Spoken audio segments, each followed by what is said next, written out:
pessoal, meu nome é Rodrigo Lucas de Souza, né, sou bombeiro profissional civil, também tenho a formação aí, sou homologado como instrutor no Corpo de Bombeiro Militar, né, como instrutor de brigada e bombeiro civil, também sou instrutor homologado na ANAC, né, algumas escolas, quando precisam do nosso serviço, eles nos homologam, então sou homologado na ANAC também para ministrar a parte de medicina aeronáutica, tá certo?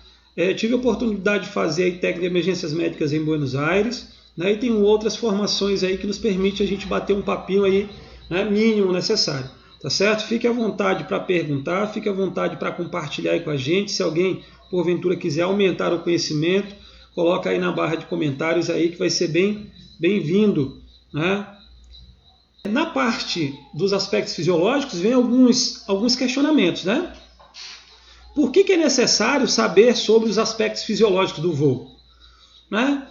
Eu como comissário, eu como aeronauta, por que eu tenho que saber os aspectos fisiológicos? O que são os aspectos fisiológicos? Né? Por que recebem compensação fisiológica? Por que essas pessoas recebem compensação fisiológica? Você sabe quais são os riscos envolvidos no dia a dia do aeronauta? Né? Você sabe em que momento, né? Você sabe como é o dia a dia de uma aeronauta? Quando eu falo isso, referente à atmosfera, uma série de coisas, né? Você ser um comissário de bordo, você ser uma pessoa que tripula, né, uma aeronave, tem muitos privilégios, né, financeiro e etc. Conhece vários lugares, mas existem coisas que é importante nós sabermos. Tá? Então, daí os questionamentos, se você conseguiu responder rapidamente esses questionamentos, ótimo. Se não, vem com a gente aí para a gente descobrir, né, quais são esses embasamentos. Tá ok? Muito bem. Nós temos aqui os elementos fundamentais. Né? Todo aeronauta precisa saber os elementos fundamentais, e aqui, como não pode ser tão longo, então eu tive que contrair o máximo conhecimento, então nós vamos estar passando muito rápido dentro desses conhecimentos, tá? Mas o importante é nós falarmos sobre basicamente todos. Então os elementos fundamentais aqui, né, é a composição atmosférica, a umidade e a pressão atmosférica, né, para que a gente consiga falar sobre a lei de Henry, a lei de Boyle-Mariotti, né, a lei de Dalton, que são as leis dos gases. Nós precisamos viajar um pouquinho sobre a atmosfera, tá ok? Então, olha só, a composição atmosférica, pessoal, a composição atmosférica, ela é basicamente, né, ela tem 78% de nitrogênio, 21% de oxigênio e 1% de outros gases, né? Eu tenho esses gases todos ao nosso redor, né? Aqui é como se fosse você, esse bonequinho que está na tela é como se fosse você, e ao seu redor aí tem 78% de nitrogênio, né? Também tem 21% de oxigênio, também tem, né, a umidade, que essa umidade ela está, né, reticulada aí nesse ar, então isso é importante nós sabermos, tá certo? Quando nós estamos a nível do mar, a disponibilidade, né, de oxigênio ela é bem maior, tá certo? Quanto mais nós vamos subindo, quanto mais nós vamos decolando, menor vai ser a oferta de oxigênio e menor vai ser a pressão desses gases, tá? Nós vamos entender tudo isso, tranquilo? Para que nós entendamos o que é uma pressão, o que é a pressão atmosférica, vamos pensar aqui no jogo de futebol primeiro, tá certo? Vamos pegar aí Brasil e Bolívia. Brasil, um país mais baixo, né? Vamos pegar Bolívia, um país mais alto. E qual é o problema que tem aí nesse jogo, né? Para nós brasileiros, tá? Qual é o problema que tem aí para nós brasileiros? Bem simples. Por que quando, né, o brasileiro ele vai para a Bolívia jogar o futebol, aí sempre fala, pô, nós vamos jogar em altitude, é um problema, tal. O que acontece lá? Quando o brasileiro, né, chuta a bola aqui no Brasil, ela vai a uma certa distância. Se eu aplicar essa mesma força numa mesma bola, mas na Bolívia, essa bola ela vai muito mais alto e ela vai muito mais longe. Então, os batedores de falta, quando saem, né, treinam bastante aqui no Brasil, quando vão chutar essa bola lá na Bolívia, eles vão ter aí um descompasso, um desequilíbrio de força. Por quê? Porque aqui ele treinou com uma força, treinou de um jeito, e quando chega lá, essa bola vai muito mais alta e muito mais longe. Ou seja, aqui ele vai ter que reduzir mais essa força, né? E vai ter que achar um novo jeito de chutar. Tá certo? E por que os brasileiros, quando chegam lá, eles ficam cansados mais rápido? Né? Você tem aí um treinamento árduo para quando chegar na altitude ele não se canse. Né? Então, aqui eu coloquei, é simples, né? Dalton explica. Dalton, né, um estudioso aí que nos deixou uma lição muito importante sobre essa atmosfera, sobre o entendimento dessas questões que nós colocamos agora. Então, olha só, aqui eu coloquei como exemplo, né, essa parte mais baixa, a nível. Né, a nível, vou tirar aqui a minha imagem, na verdade vou colocar ela um pouquinho para cima. Muito bem. Então eu tenho aqui a nível do mar, né? A nível do mar está aí o brasileiro, a nível do mar, certo? E lá em cima está o boliviano. Tranquilo? O que acontece aí, pessoal?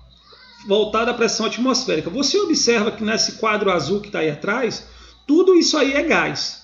Tá? Tudo o que está aí é nitrogênio, é oxigênio, né? São outros gases. Então, tudo isso aí compõe a atmosfera.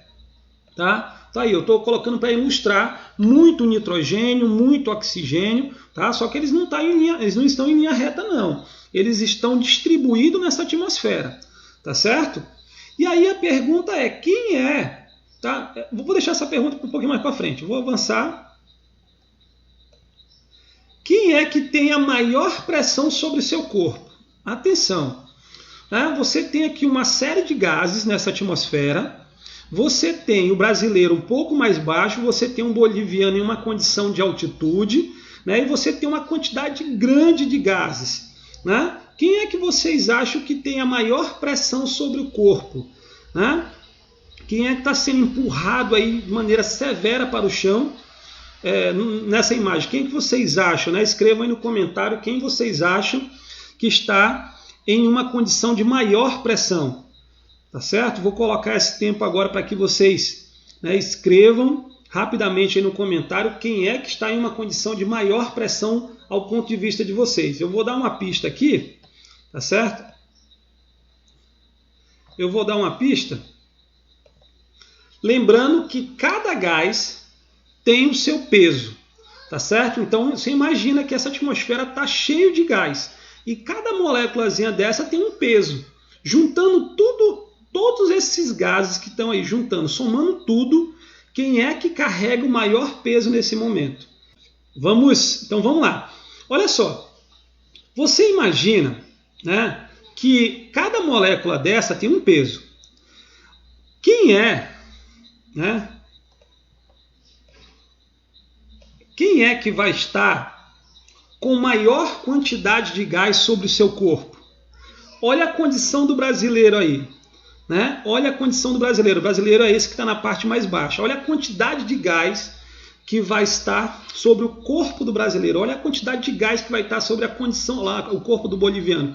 Vamos fazer o seguinte, vamos imaginar que cada bolinha dessa de gás seja, né, um peso, seja, vamos lá, uma bola de futebol.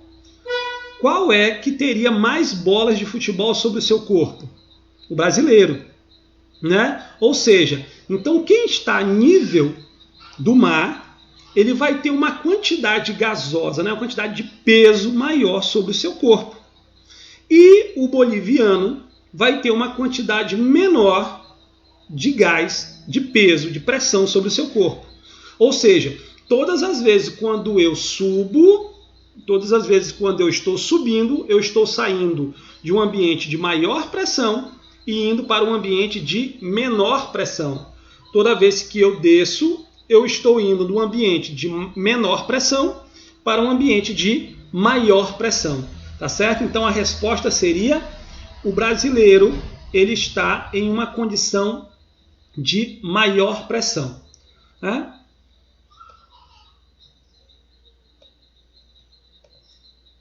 Então, o que acontece? Dalton, né, como eu falei para vocês, diz o seguinte: que a pressão total de uma mistura gasosa é igual à soma das pressões parciais de todos os gases que compõem essa mistura.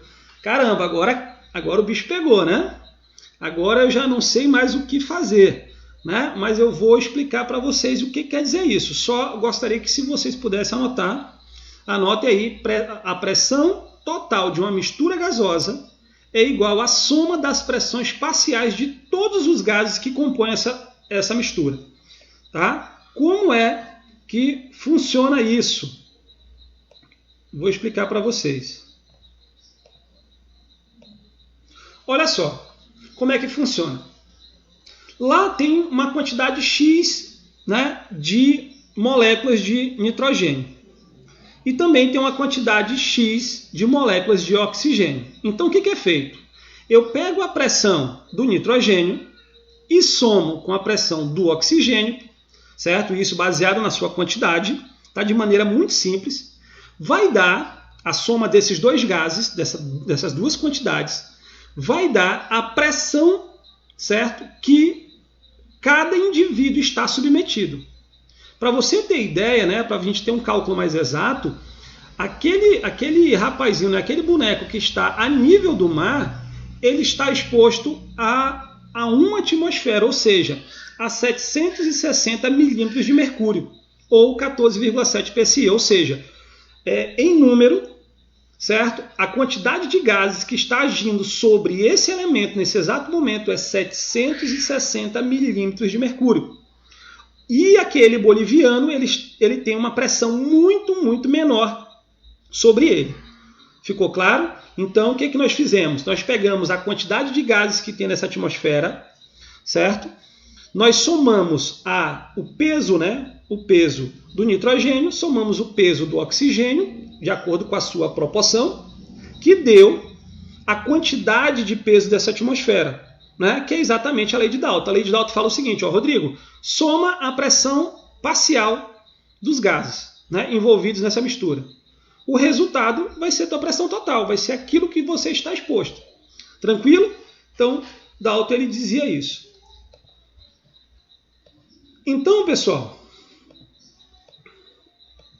o que acontece? Essa pessoa que está embaixo, ela está, né? Essa pessoa que está embaixo, ela está exposta a uma pressão a nível do mar de 760 milímetros de mercúrio. Quem está lá em cima, o boliviano, né, que está lá em cima, ele está exposto a uma pressão muito menor, né? Ou seja, aqui embaixo nós temos muito mais, né, uma concentração muito maior de nitrogênio, uma concentração muito maior de oxigênio, e isso, de certa forma, pode ser um benefício, tá? Um benefício para todos nós. Então, ratificando, quem é que tem a maior pressão sobre o seu corpo, né? É o brasileiro, tá ok? Olha o tanto de gás que tem sobre ele e olha o tanto de gás que tem sobre o boliviano. Então, pessoal, para que a gente, né, consiga assimilar de maneira bem simples, tá? A bola chutada no Brasil, ela vai ter muito mais peso, né? Ou vai estar enfrentando uma atmosfera muito mais resistente, muito mais pesada, e vai empurrar essa bola muito mais para baixo e vai impedir muito mais a sua continuidade, né? Já lá eu coloquei no Peru, mas já na Bolívia, Peru, né, esses países que são mais altos, essa bola vai mais longe porque tem menos, né, tem menos resistência da atmosfera, tá certo? E o que acontece na questão da respiração? Ó? Na respiração, como é que funciona o processo respiratório? Quando eu quero respirar, o ar entra pelo nariz, porque o diafragma ele vai para baixo, né? Então, existe um processo muscular. No Brasil, os nossos músculos eles não trabalham tanto quanto deveria trabalhar lá na Bolívia. Como? Porque na hora que eu abro a boca e esse músculo baixa, né, o ar já entra com uma certa pressão, ajudando meus músculos respiratórios. Tá certo? Então, os meus músculos já estão acostumado com essa condição atmosférica, né? E outra, a quantidade de oxigênio é muito maior. Quando eu vou para a Bolívia, a pressão que esse ar, a pressão desse oxigênio que entra no meu sistema respiratório, ela é menor. Lembra que é uma pressão menor? Logo, o que acontece? Logo, os meus músculos respiratórios terão que trabalhar muito mais. Então, eles vão entrar em fadiga mais rápido porque eles não estão treinados, não estão preparados para isso. E também a concentração do oxigênio na Bolívia é menor, tá certo? Então, eu vou ter aí um problema, por exemplo, na bola, na Bolívia, menos resistência, e na questão respiratória, meus músculos terão que trabalhar muito mais e tem déficit, né, de oxigênio. Logo, eu vou cansar mais rápido. Tá ok? Muito bem.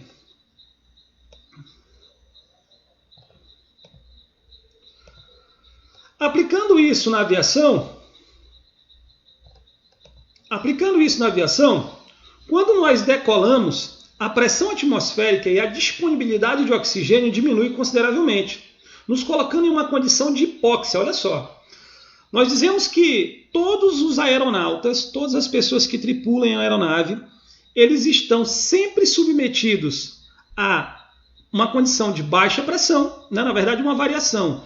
A pressão baixa, depois a cabine tenta compensar isso, mas sempre vai ser menor do que a atmosfera real, né? Do que a atmosfera a nível do mar. E aí voa em cruzeiro estabilizada, quando vem para pouso, ela vem compensando, né? Saindo de uma condição e vindo para outra. Então você tem muita oscilação atmosférica. Isso é um quesito muito problemático para quem está voando. E todo aeronauta, uma vez decolando, ele se encontra numa condição de hipóxia. O que é hipóxia, né? O hipo, ele vem aí para uma condição de pouco, né? Pouco é um prefixo pouco. Ixia é um sufixo de oxigênio, né? Então, eu vou ter aí uma condição de baixa quantidade de oxigênio nos tecidos. A concentração ideal de oxigênio nos tecidos é de 100%, né? A quantidade de oxigênio que chega nas minhas extremidades é 100%. Mas o que acontece? Quando eu decolo, por conta dessa diferença de pressão e mais a disponibilidade desse oxigênio, eu vou ter uma queda, né, na minha quantidade de oxigênio. E se eu não estou acostumado com isso, e se eu já tiver, né, alguns problemas de base, eu vou ter pessoas mais depreciadas. O que a hipóxia, né, ocasiona? Uma sonolência, confusão mental, dificuldade na tomada de decisão e letargia. A pessoa fica mais lenta. Você imagina um piloto com dificuldade na tomada de decisão, né? Ele precisa agir muito rápido e não consegue, né? Então, por isso que essas pessoas são treinadas, são adaptadas a cada voo, né? Confusão mental, né? Então, a hipóxia causa tudo isso. E para que vocês saibam, nós temos vários tipos de hipóxia, né? Lembra que hipóxia é o sintoma, né? Hipóxia é uma condição. O que faz você ficar hipóxico, o que causa o teu déficit de oxigênio, é essa segunda palavra que está aqui, ó, destacada, né? Por exemplo, eu tenho aí uma hipóxia hipobárica. O que é uma hipóxia hipobárica? Hipobárica, hipo, baixo, bárica, pressão, né? Então eu tenho uma diminuição no oxigênio por uma condição de pressão baixa, de baixa pressão. Então eu vou ter déficit de oxigênio por uma condição hipobárica, ou seja, quando o avião começa a decolar, ele começa a subir, a pressão vai estar diminuindo, certo? A pressão diminui, logo esse oxigênio vai ter mais dificuldade de chegar até o meu sistema respiratório, até chegar nos meus alvéolos. Então eu vou ter uma condição hipobárica, tá bom? A próxima hipóxia é uma hipóxia hipêmica. O que é uma hipóxia hipêmica? É uma hipóxia anêmica. Lembra que quem vai lá, né? As pessoas que já estudam comigo, eu tento frisar bastante isso. Infelizmente na live a gente não consegue detalhar isso, mas nós vamos ter um curso específico de hipóxia, tá? Então lá nos alvéolos, no sistema circulatório, nós temos os glóbulos vermelhos que vão resgatar, né? A grosso modo, vão resgatar o oxigênio lá nos alvéolos para levar para o resto do corpo. Então a pessoa que está anêmica, ela vai ter déficit de glóbulos vermelhos. Logo, se ela tem déficit de glóbulos vermelhos, ela não vai transportar tanto oxigênio. O oxigênio está à disposição, mas não vai conseguir transportar com eficiência. Então, se você está voando anêmico ou com hemorragia, né, ou vítima de uma hemorragia, você vai ter hipóxia por uma condição hipêmica e você vai ter hipóxia por uma condição hipobárica. Logo, as pessoas do aeromédico vai ter que oxigenar essa vítima de maneira mais otimizada, né? As pessoas que, porventura, né, hipóxia histotóxica. O que é uma hipóxia histotóxica? Histo, tecido, né? E tóxica, o nome já fala. Então, ou seja, você vai ter um envenenamento, uma intoxicação tecidual, aonde priva a absorção do oxigênio, né? Muito comum em cianeto, muito comum em monóxido de carbono. Tá certo? Então, se você tiver um incêndio a bordo e você estiver inalando oxigênio e monóxido, o teu corpo ele vai absorver 300 vezes mais o monóxido. Então você vai ter uma condição de hipóxia histotóxica. Logo, junto, vai ter uma condição de hipóxia hipobárica. E se você já fosse uma pessoa anêmica, então você vai ter hipóxia causada por uma questão de intoxicação, por uma questão de anêmica e por uma questão de hipobárica. Tá certo? Então cada vez vai agravando essa tua situação. E também nós temos a hipóxia estagnante. A hipóxia estagnante, ela depende muito do coração. O coração ele já não está mais conseguindo fazer aquilo que ele deveria fazer. É um déficit, né, um déficit cardiológico. Ou nós temos aí, né, vasos sanguíneos obstruídos, fazendo com que o corpo não consiga receber o oxigênio por uma obstrução. Tá certo? Então, senhores, a hipóxia é uma diminuição, né, na oxigenação tecidual, ocasionada por uma baixa pressão, ocasionada por uma anemia, ocasionada por uma intoxicação por gases, né, ou ocasionada por uma intoxicação, né, ocasionada por um déficit do sistema circulatório. Tá certo? Isso é muito importante na aviação. Novamente eu voltei para a aba da atmosfera, porque nós vamos falar agora sobre a umidade. Tá? A umidade ela é muito importante na aviação. Por quê? Porque a Organização Mundial da Saúde ela orienta muito sobre o ar a bordo. Né? Só para você ver como, né, a aviação sempre ela é considerada como luxuosa, mas a Organização Mundial da Saúde ela diz que o ar a bordo é um dos piores ar que você pode estar respirando a longo prazo, né, de uma situação crônica. Né? Então, olha só, a umidade do ar ela é necessária, ela é imprescindível, porque ela auxilia na hidratação do teu corpo. Tá? Isso não é frescura para a aviação, vocês vão ver a quantidade de problema que você pode ter por falta de hidratação. Né? E também a umidade do ar ela auxilia nos processos metabólicos. Uma vez não estando, essa atmosfera uma vez não estando bem umedecida, você vai ter problemas seríssimos aí de pele, né, nos olhos. Vou mostrar para vocês. Para que vocês tenham aí um parâmetro, aqui em Manaus, hoje, né, eu peguei no Climatempo, aqui em Manaus hoje está com 84% de umidade do ar, certo? 84% de umidade do ar. E quanto é que vocês acham que é o ar a bordo? Qual você acha que é a umidade do ar a bordo? Né? Quem foi chutar aí, chutou acima de 10, errou. Tá certo? A umidade do ar a bordo é 10%. 10%, né? Aí vem as perguntas, por que essa umidade a bordo? O que isso pode nos causar? Por que não percebemos, né? Senhores, 10%, para você ter ideia, a organização, né, como eu falei para vocês, a Organização Mundial da Saúde, ela pede que a quantidade mínima, né, de umidade do ar para um ser humano estar respirando é entre 25% a 50%. Tá certo? Mínima para que um ser humano consiga estar respirando sem estar causando tantos transtornos. Já é ruim. Né? Então 10% é abaixo, muito abaixo do mínimo. Tá certo? É muito abaixo do mínimo. Mas por quê? Porque é assim, ó. Dentro da aeronave nós temos uma quantidade muito grande de componentes elétricos e eletrônicos. Então, se eu colocar uma umidade muito alta, ela vai agir diretamente nesses componentes eletrônicos, fazendo com que aconteça oxidação e uma série de coisas. Isso colocaria em insegurança o voo, né? E como as pessoas passarão ali um curto período de tempo, isso não vai causar tanto problema. Porém, os aeronautas precisam, né, o piloto, comissário, mecânicos, engenheiros de voo, precisam estar tomando algumas precauções.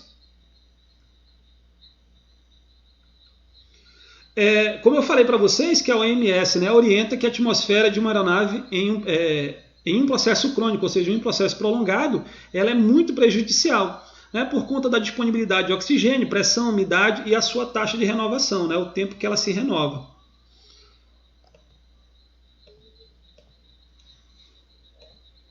Né, fixando para vocês, como eu já falei, que a umidade, né, a umidade do ar a bordo deveria ser entre 25 a 50, mas já é 10%, que o motivo eu já mostrei para vocês, né? Mas para camuflar essa umidade é colocado na cabine, né, na cabina, uma temperatura entre 20 a 22 graus Celsius, ou seja, uma temperatura baixa para que você não perceba essa secura, porque quanto mais alta fosse a temperatura e mais seco o ar, pior seria a condição. Então eles baixam a temperatura, né? Baixa a temperatura e o ar bastante seco você quase não percebe, tá? E o que vai ocasionar, pessoal? Olha só, vai ressecar sua pele. Você observa aí o cotovelo bem inflamado. Você vai ter inflamação ocular. Você vai ter sangramento nasal. Você vai ter problemas renais, né? E aí, o que fazer para que isso não ocorra? O que fazer para que isso não ocorra? Primeira coisa é que todo aeronauta deveria beber 3 litros de água barra dia, prova da ANAC, tá? O aeronauta ele não bebe 2 litros, o aeronauta deveria beber 3 litros de água por dia. E ele não pode estar fazendo uso de café, de bebidas alcoólicas ou qualquer outro diurético, né, ou qualquer outro medicamento, ou qualquer outro líquido que possa acelerar o seu metabolismo de tal forma que ele solicite, né, mais descarga aí hídrica, tá? Então, café e bebidas alcoólicas é contraindicado para aeronauta. Beber 3 litros de água, utilizar colírio do tipo lágrima, tá certo? Para estar hidratando aí os olhos, tá? E utilizar hidratante corporal, isso não é frescura para comissários nem para pilotos, é necessário, tendo em vista que eles voam bastante, tá? E para umedecer as mucosas, porque daqui a pouco ela vai ressecar e vai sangrar, você molha um paninho, né? E vai estar respirando pelo paninho todas as vezes que você quiser umedecer a tua mucosa. Isso é muito legal. Ou você pega aquela solução de soro e faz a lavagem, né? Essa de respirar pelo pano ela é mais cômoda, tá certo? Para que você mantenha todo o tempo a sua hidratação. Uma outra coisa importante, pessoal, na preparação para a decolagem é o descanso em local silencioso. Todo aeronauta, todas as pessoas que voam, principalmente as pessoas que voam, né, em ATR, que são aviões que têm um ruído muito mais elevado, né? Eles precisam descansar em locais bastante silenciosos, dormir de 6 a 8 horas em total escuro e em silêncio. Tá? Por quê? Porque existe uma coisa chamada de fadiga aeronáutica. Só para você ter ideia, boa parte dos acidentes causados na aviação foi por conta de fadiga aeronáutica. O corpo, teoricamente, está descansado, mas a mente ela está em pedaços, né? Aquele ruído do motor da aeronave constante, ela vai causar uma irritabilidade, né? O diferencial de atmosfera ataca aí o ritmo circadiano, que é o relógio biológico. O comissário ele pode engordar, ele pode emagrecer, ele pode causar transtornos psicológicos aí muito severos, né? Esses fatores atacam diretamente aí, né, o sistema neuropsicológico do comissário. Então o comissário ele precisa ser muito dedicado aí no seu descanso. Antes da sua atividade, fazer alongamentos, né, e sempre carregar o peso que é compatível com a sua estrutura corporal, tá certo? Lembra aí da ergonomia, muitos comissários aí foram aposentados por lesões por esforço repetitivo, tá? Uma outra coisa bem importante, tá? É os comissários, sempre que possível, tá? Caminhar dentro das aeronaves, que é para ajudar o fluxo sanguíneo, tá certo? Muito importante, eu vou já falar sobre as forças acelerativas. Tranquilo? Vamos lá, vamos continuando. Então, nós estávamos no solo e agora nós vamos para decolar. Senhores, todas as vezes quando, né, quem já decolou... Diminui um pouco a tua tela. Quem já decolou, né? Quem já decolou, quem já voou, vai saber do que eu estou falando, tá? De forças acelerativas. Agora, as pessoas que ainda não voaram, eu vou dar uma recomendação. Pega qualquer ônibus que passa pela Cefaz, 11 horas da noite, e vá da Cefaz ali para o shopping Manauara, tá certo? 11 horas da noite, precisa ser esse horário, que já quase o trânsito não tem mais. Se você não sabe o que é força acelerativa, você vai descobrir quando aquele motorista descer aquela ladeira. Tá? Quando o motorista descer a ladeira lá do Manauara, você vai saber o que é força acelerativa, tá? Força G negativa. Quando ele frear lá na frente, você vai descobrir o que é uma força G positiva.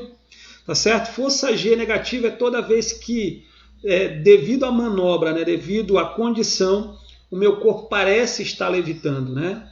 Não acontece isso, mas parece estar levitando. E a força G positiva é quando você é comprimido contra o seu assento. Nós vamos entender o porquê, tá certo? Então, a força acelerativa, quando o avião começa a deslocar, né? Ele começa a decolar, nós temos aí o deslocamento da aeronave, tá certo? Nós temos a atmosfera te empurrando contra o solo e nós temos uma força mecânica te empurrando contra essa atmosfera, tá certo? O que acontece? Você vai ter um ganho de pressão sobre o teu corpo, tá certo? Então a força G nada mais é do que uma força mecânica agindo contra, tá, o sentido da gravidade. Tá, ok? Então isso vai incrementando. Quanto maior a velocidade, quanto maior o deslocamento mecânico contra essa atmosfera, maior vai ser o teu ganho, tá, de força G. Tranquilo? Olha aí, ó. No deslocamento, né, essa força mecânica está agindo contra essa atmosfera e o que isso acontece? Aumenta a pressão sobre o corpo. Tá certo? No momento que aumenta a pressão sobre o corpo, o que vai acontecer? Essa pressão ela vai deslocar contra o teu tecido e o sangue ele vai descer com extrema velocidade, né? Vai descer com extrema velocidade, vai em direção aos seus pés. Quando você está sentado, isso reduz 30% essa velocidade, essa coluna de sangue. Tá? E o que pode ocasionar? Dependendo do nível de força G, você pode ter um blackout. O que é o blackout? Você vai estar acordado, mas você não consegue visualizar, porque houve aí déficit de oxigênio no cérebro. Né? Quem leva oxigênio para o cérebro, é o sistema circulatório. Então, esse sangue está subindo com extrema dificuldade, está descendo com extrema velocidade. Então, o cérebro fica privado de oxigênio. Pode acontecer o efeito blackout. Você, né, parece estar consciente, mas está enxergando, está tudo negro na tua frente. Você desmaia, tá certo? Ou pode acontecer problemas vasculares, trombose, etc.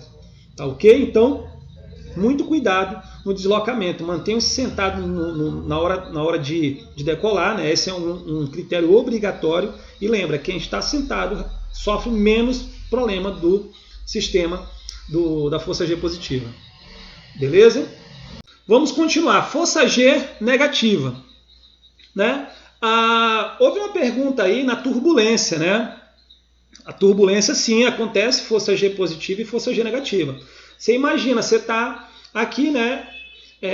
O avião está deslocando de forma horizontal, de repente ele pega aí uma massa, né, de ar, e aí esse avião sobe com extrema velocidade e depois desce com extrema velocidade. Né? Então quando ele está subindo, nós estamos sendo deslocados contra a nossa poltrona, força G positiva, e quando ele faz essa queda, né, eu estou me deslocando, uma força, um deslocamento mecânico, né, no sentido da gravidade, então isso acaba tirando esse peso do meu corpo e parece que eu estou levitando.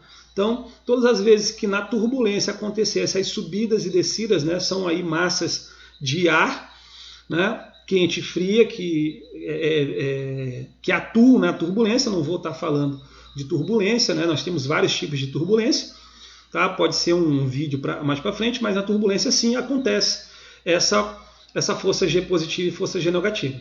Tá? Na força G negativa, pessoal, é quando o meu deslocamento mecânico ele está meio que compatível com a força da gravidade, tá compatível com o peso da minha atmosfera. Então ele começa a descer, certo?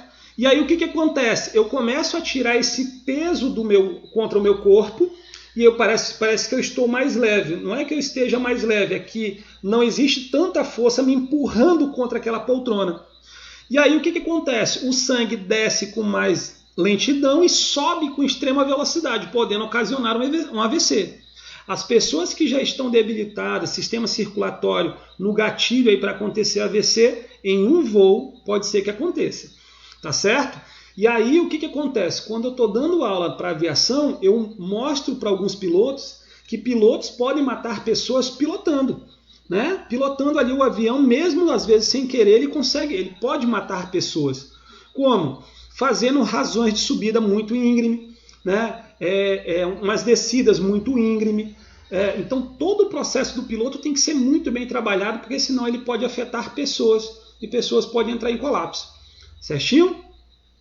Olha a responsabilidade do piloto, né? Então força G negativa, tá? Acontece no pouso.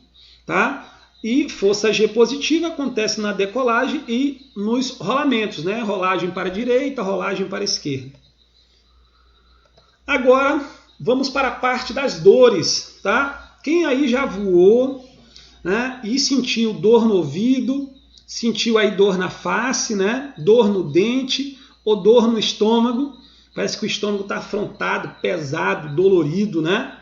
O que acontece? Por que acontece isso?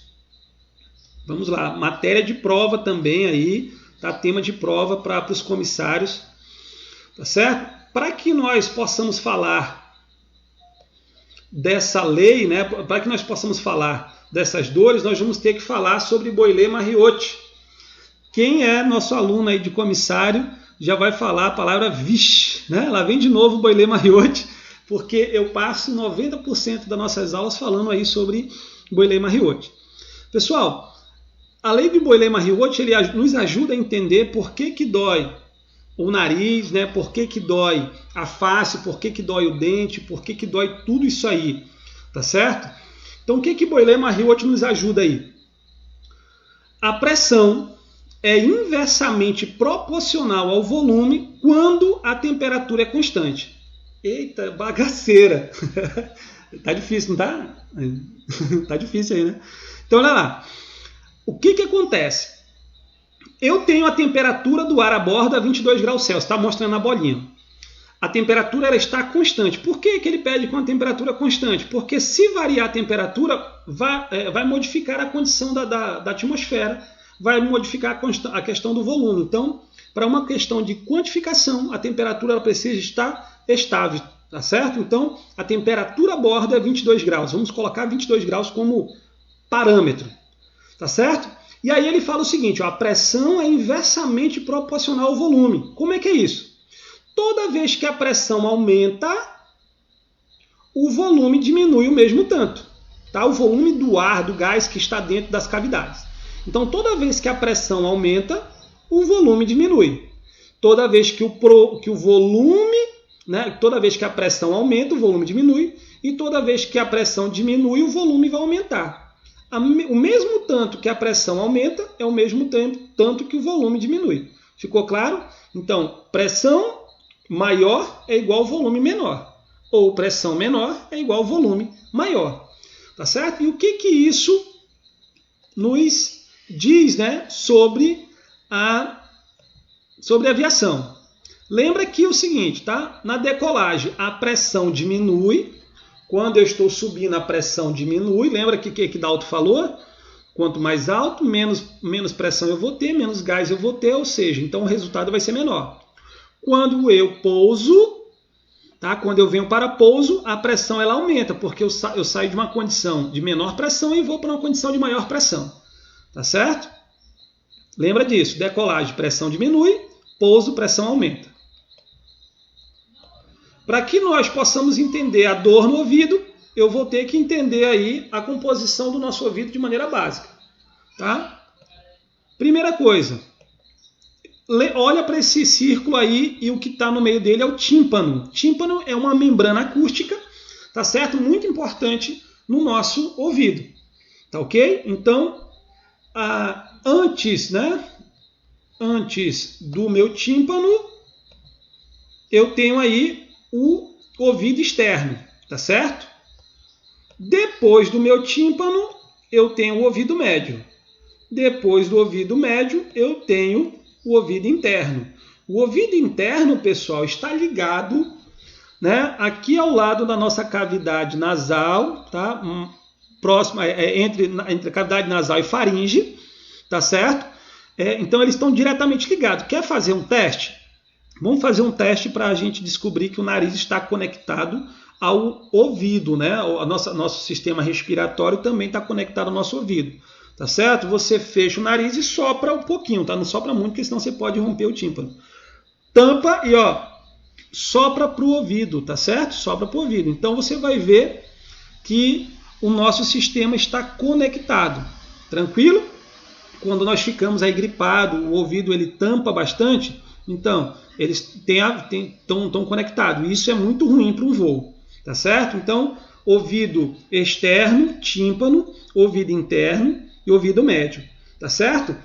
Por que é importante nós entendermos isso? Porque dentro do ouvido médio e dentro do ouvido interno fica uma quantidade de ar, tá certo? Uma quantidade de ar que a nossa cavidade nasal e a faringe é um local onde ele vai aliviar essa pressão, porque ele não consegue aliviar para frente por conta do tímpano estar lá, tá certo? Então, se esse canal estiver desobstruído, vai ter o alívio de pressão imediatamente. Agora, se ele não estiver se ele estiver obstruído por uma gripe ou qualquer outra coisa que seja, vai ficar difícil de aliviar essa pressão e quem vai sofrer aí, você vai sentir uma dor terrível de ouvido. Vamos entender aí. Então agora eu fiz um desenhozinho, tá? Quando você estiver olhando aí, aonde está o P é o ouvido externo. Aonde está o V é o ouvido médio. Nessa curvazinha aí, né, é o ouvido interno, tá certo? E esse azulzinho aí é o tímpano, tá certo? Então quando nós estamos no solo, nós temos essa condição. A temperatura de 22 graus ela está constante. Tá? Na decolagem, a pressão é menor e o volume é maior. Tá? No pouso já é o contrário. Tá aí as orientações. Então, olha só. Eu tenho a pressão e o volume estável e o tímpano retinho aí, sem ter problema. Tá? Quando eu vou decolar, olha o que acontece. A pressão externa diminui, o volume interno aumenta, o gás que estava lá dentro começa a aumentar. E o que ele vai fazer, pessoal? O que ele vai fazer? Ele vai empurrar esse tímpano para fora. Tá ok? É aí que acontece a dor. Porque a pressão de fora é menor, o volume aumenta.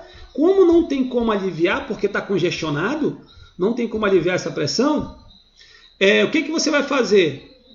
O volume vai aumentar tanto que vai empurrar o teu tímpano para fora, tá certo? E se você ficar soprando para a cabeça, você vai causar um rompimento de tímpano, vai causar uma dor. Então o que você tem que fazer? As crianças precisam ficar mamando, né, mascando, bocejando. Então isso estimula esse alívio de pressão, tá certo? Então ao decolar, a pressão diminui, o volume, lembra lá? A temperatura é constante, 22 graus. O que vai acontecer? A pressão menor, volume maior. Empurra tímpano para fora. Terrível. Barotite. Tá? Vai ser uma dor de ouvido causada por conta da pressão. Ok? No pouso, né? Eu vou ter um equilíbrio, a pressão começou a aumentar, a pressão externa aumenta, lembra que quando eu estou pousando, a pressão é maior, e se a pressão é maior, o que vai acontecer? O volume vai ser menor, tá? Então, a pressão vai empurrar o tímpano para dentro e vai ter que aliviar essa pressão. Como é que você vai ter que equilibrar essa pressão? Bocejando, você vai ter que bocejar bastante, mascar, né, para que isso estimule a abertura do ouvido interno e alivie essa pressão ou equilibre, tá certo? Essa é a forma de você estar equilibrando. Ficou claro a aplicação da lei de Boyle-Mariotti? Boyle-Mariotti falava que em uma temperatura constante, nós temos aí, a pressão é inversamente proporcional ao volume, ou seja, toda vez que a pressão aumenta, o volume diminui. Toda vez que o volume diminui, tá? Toda vez que a pressão aumentar, o volume vai diminuir, tá bom? Então, se ficou claro, vamos agora entender por que dói, né? Por que acontecem as dores na face. Então, na nossa face, né, na região aqui da cavidade nasal, nós temos vários seios, vários ossos que eles mantêm no seu interior ar. São chamados de ossos pneumáticos. Nós temos aí seio frontal, nós temos aí seio maxilar, nós temos aí seio etimoidal e seio esfenoidal, né, que estão aqui na região e na parte de trás. Então, eles mantêm aí todo o tempo ar, tá certo? Porém, quem tem sinusite, né, sinusite, que é inflamação nos seios, eles armazenam dentro desse seio uma quantidade de secreção, né, acaba inflamando, então a dor é terrível, tá bom? Então vamos entender um pouquinho aí o que acontece. Lembra sempre que na decolagem a pressão diminui e no pouso a pressão aumenta, tá? Olha só, esse triângulo aí é como se fosse tua cavidade nasal e do lado, né, essa parte mais em cima é como se fosse o teu seio, o seio frontal. Tá? Aí dentro tem uma quantidade de ar que quando você não está congestionado, o ar sai dessa cavidade e vai para a tua cavidade nasal e alivia e acontece a troca e não tem problema nenhum. Tá? Agora, quando ele está congestionado, quando ele está inflamado, tá? O ar quer sair e não consegue. Tá certo? Então você fica com aquele desconforto terrível, inflamação, tá? O ar não consegue sair. E aí o que vai acontecer? Vamos lá. Na decolagem, a pressão vai ser menor. O ar que estava dentro dessas cavidades, que é o volume, ele vai aumentar. Lembra que a pressão é inversamente proporcional ao volume, então se o P é menor, o V vai ser maior. Então olha o que acontece, P menor, volume maior, e olha o que acontece, pessoal. Esse volume começa agora a ser projetado contra essa parede e não tem como sair, só se você utilizar descongestionante nasal, se der certo. Ou pedir para que o piloto baixe, né, diminua a altitude, ele não vai fazer isso por uma questão de segurança da aeronave, de toda a tripulação e os passageiros. Então você vai sentir uma dor lacerante, tá ok? Então não é recomendado que você voe gripado, tá certo? Agora, quando você vem para pouso, tá? Você sentiu essa dor na decolagem, boa parte do voo, ou até durante todo o voo, e quando você vem para pouso, você vai sentir uma dor inversa, tá? O que vai acontecer? A pressão, tá? A pressão vai aumentar e o volume vai diminuir.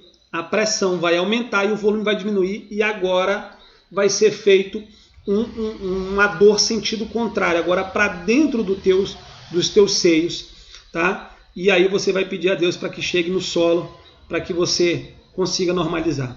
Ficou claro, pessoal? Então espero que vocês tenham entendido essas dores que a gente chama de aerosinusite, né? E aqui está outra dor, não vou estar entrando em detalhes porque nós já pegamos a minúcia, tá? Aqui eu tenho um dente inflamado, né? Tem cárie, dentro dele tem um processo de inflamação e tem gás aqui dentro, tem gases. O que vai acontecer? A pressão vai aumentar e o volume vai aumentar tanto e vai projetar contra essas paredes inflamadas que você vai correr louco dentro dessa aeronave. Tá certo? A dor terrível. Você pode tomar o que for aí, que essa dor muito provavelmente não passará. Tá ok? A mesma coisa aqui é do estômago. O estômago, se você comer, por exemplo, feijão. Feijão é um grão que ele fermenta, tá certo? Ele inicia o processo de fermentação muito rápido e faz com que a liberação de gases é muito grande. Aí você imagina, a pressão é menor na decolagem. O volume que está lá dentro aumenta consideravelmente e você vai ficar estufado, né? Então, vai causar uma dor terrível estomacal, que pode ser resolvido aí parte dela com a flatulência. Você desloca aí para o toalete e diminui aí essa quantidade gasosa que tem no teu estômago. Ou seja, então é contraindicado você comer aí qualquer grão, qualquer leguminoso, né? Feijão, você comer aí a ervilha, você comer lentilha. Então isso é contraindicado para os aeronautas. Tá certo? E agora, pessoal, encaminhando para o final, né, eu espero que vocês tenham entendido aí a parte da aerodilatação. Tá? Vou agora para a lei de Henry, ou a lei de Henry, né? Você fala da forma como você acredita ou acha que deva ser certo. A lei de Henry, né? É um outro estudioso que escreveu uma lei muito interessante. Tá certo? Ele fala o seguinte: a solubilidade de um gás dissolvido em um líquido é diretamente proporcional à pressão parcial do gás acima do líquido. Caramba, mais doido ainda. Mas isso aqui vai ser muito fácil para explicar por conta da Coca-Cola. Coca-Cola, os refrigerantes em geral, você tem líquido e você tem gás carbônico, né? O que dá aquele gasoso do refrigerante é porque eles adicionam gás carbônico. Então o que acontece? Eu pego o líquido, refrigerante, e eu pego o gás carbônico, e coloco no líquido. O que acontece? Enquanto a pressão é baixa, esse gás ele não dissolve no líquido. Agora, quanto mais eu aumento a pressão da minha atmosfera, esse gás ele passa a pertencer ao líquido. Tá certo? Passa a pertencer ao líquido. E o que acontece? Quando eu tenho, tá, a variação de pressão, quando a minha pressão ela torna-se muito baixa, o que era gás vira, o que era gás dissolvido naquele líquido vira bolhas de gás novamente. Mas vamos entender aqui. Olha só. Aqui nesse exemplo eu tenho aí a parte preta é o líquido, a parte azul é o recipiente e tem uma bolinha de gás carbônico aí, né? É um exemplo que eu estou utilizando no refrigerante. A pressão ela é maior. Quando a pressão é maior, o que vai acontecer? Esse gás ele vai ser dissolvido no líquido, certinho? Então, quando a pressão é maior sobre a superfície desse líquido, esse gás ele vai ser dissolvido nesse líquido, tá? Você não vai conseguir visualizar aí gás e líquido.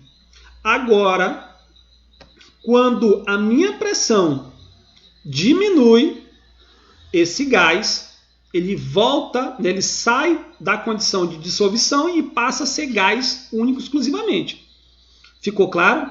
Então é por isso que quando eu abro a minha Coca-Cola, né? Eu abro a minha garrafa de Coca-Cola. Quando eu abro a garrafa de Coca-Cola, diminui a pressão interna da garrafa e o que estava dissolvido no líquido vira bolhas de gás.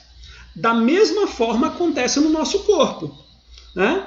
Da mesma forma acontece no nosso corpo, pessoal. Tá? Então vamos aplicar na aviação. Você imagina aí que esse avião está a 19 mil pés, altíssimo, né? Altíssimo.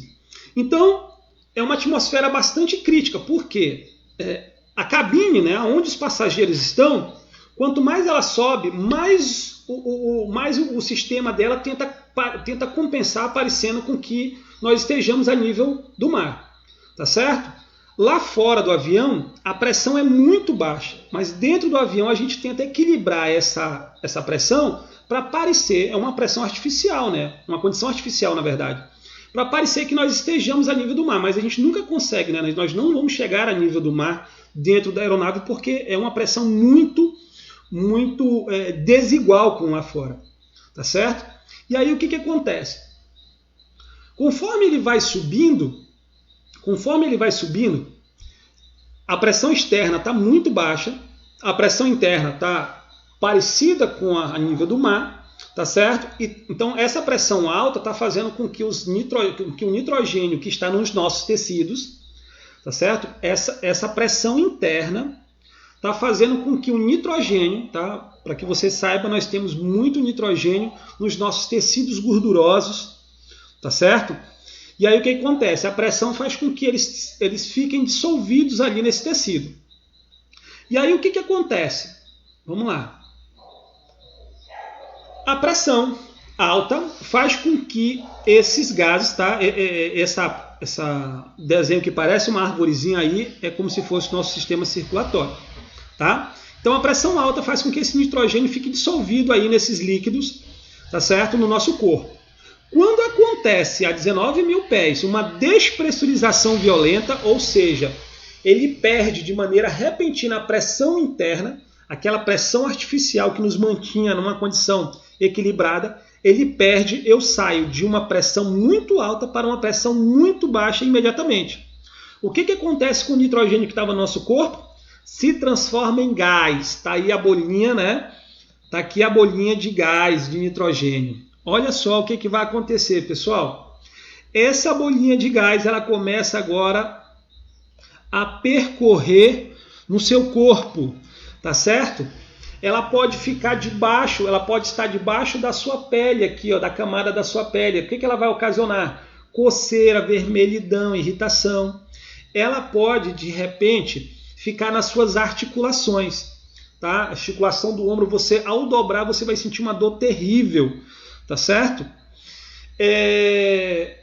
Ela pode, de repente, ir para o teu cérebro, tá? E quando ela for para o teu cérebro, você pode ter paraplegia, um membro pode ficar paralisado, você pode ter parestesia, você pode ter formigamento nas extremidades, tá certo? Ou ela pode ir para o teu coração ou teu pulmão, que é chamado de condição choque, tá? Aerembolismo ou disbarismo do tipo choque, que vai ocasionar o quê? A dificuldade na troca gasosa, fazendo com que você entre em óbito, tá certo?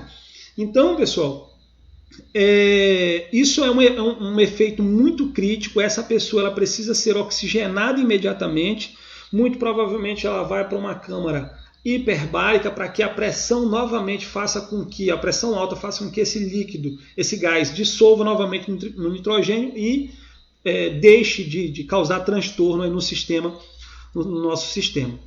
Tá certo? Espero que vocês tenham entendido aí o que é o aerembolismo ou disbarismo. Tá? O tratamento de oxigênio para essa vítima é fundamental, tá certo? Eu espero que vocês tenham entendido. Tranquilo? Como é que vocês avaliam aí o som? Como é que vocês avaliam a qualidade do material? Como é que vocês avaliam aí a qualidade, né? Se o assunto foi pertinente, se foi satisfatório? Tem muita coisa para falar, é o mínimo necessário. Nós passamos aqui boa parte do curso de comissário na parte de aspectos fisiológicos. Então, valeu a todos, obrigado e até a próxima, né? Até a nossa próxima aula, tá certo? E lembra, quem sai junto, chega junto.